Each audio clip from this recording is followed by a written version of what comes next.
Bonjour tout le monde, bienvenue dans cette capsule d'utilisation d'un outil qui s'appelle collecte de données d'une ressource communautaire.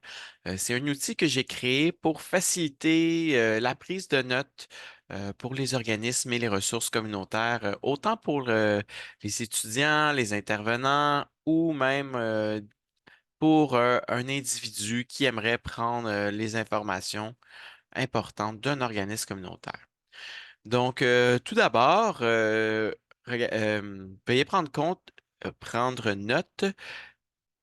Tout d'abord, veuillez prendre note que cet outil est différent selon la plateforme que vous l'utilisez. Donc, si vous utilisez Word sur une application bureau, donc là, je ne parle pas de la version sur un Internet, donc sur Google Chrome ou sur Safari, euh, c'est plus sur une utilisation bureau. Si vous l'utilisez sur votre téléphone cellulaire ou sur une page Internet, je vous conseille de cliquer dans les commentaires de ma vidéo, la vidéo qui va expliquer comment les utiliser pour ces programmes-là. Donc, cette vidéo est également pour l'utilisation bureau. Donc, sans plus tarder, pour commencer, la première chose à faire, la plus importante, c'est de créer une copie. Donc, comment on crée une copie? C'est très simple. On va aller dans Fichier, on va aller dans Enregistrer sous et on va écrire le nom soit de la ressource ou vous créez un nouveau nom pour votre fichier. Vous pouvez également choisir où que vous l'envoyez. Donc, vous cliquez sur l'endroit. Moi, j'ai choisi ce dossier-ci. Donc, j'ai décidé de l'appeler Ressources Marie-Victorin. Donc, une fois que c'est fait, vous pouvez l'enregistrer et vous pouvez commencer à rentrer vos informations. Donc, comme vous pouvez voir, le fichier, il est bloqué, donc vous ne pouvez pas faire ce que vous voulez. Euh, c'est bien simple, c'est dans le but justement que ça reste dans le format d'une page 8,5 par 11. Comme ça, si vous voulez l'imprimer ou le transmettre à un usager ou à un intervenant, mais tout reste dans un format accessible. Donc, si vous voulez inscrire quelque chose, vous devez cliquer simplement sur le carré gris et commencer à taper les informations. Donc, dans ce cas-ci, je vais prendre Cégep Marie-Victorin. On s'entend que ce n'est pas une ressource ni un organisme communautaire, mais dans le but de la cause, euh, je vais utiliser le Cégep Marie-Victorin. On peut inscrire le numéro de téléphone pour rejoindre la personne, le courriel, l'adresse et vous pouvez prendre aussi la date que vous avez pris vos informations. C'est important d'inscrire la date de la journée que vous le prenez. Pourquoi? Parce que une information peut être rapidement désuet, hein. Les numéros de téléphone peuvent changer, les courriels peuvent changer, la personne que vous pouvez contacter, ça se peut qu'elle ne travaille plus, qu'elle soit en congé. Donc, c'est important d'inscrire la date que vous prenez vos informations. Puis, vous pouvez insérer un logo d'organisme. Donc, pour ce faire, vous pouvez soit l'avoir déjà enregistré sur votre ordinateur et aller le chercher, ou aller le chercher directement en ligne. Donc, dans ce cas-ci, moi, je vais aller chercher directement en ligne. Je vais inscrire Cégep Marie-Victorin et je vais partir ma recherche. Pour pouvoir avoir accès à d'autres images, vous devez décocher la case ici pour pouvoir avoir accès à d'autres images. Donc, moi, je choisis cette image et voilà, maintenant, nous avons le logo du Cégep Marie-Victorin.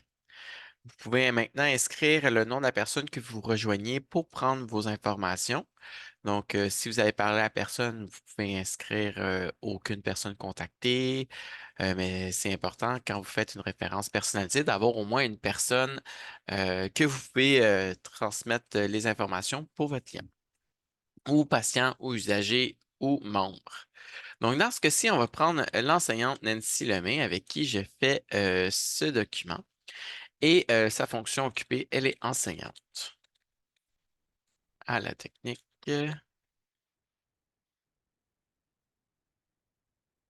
de travail social en technique.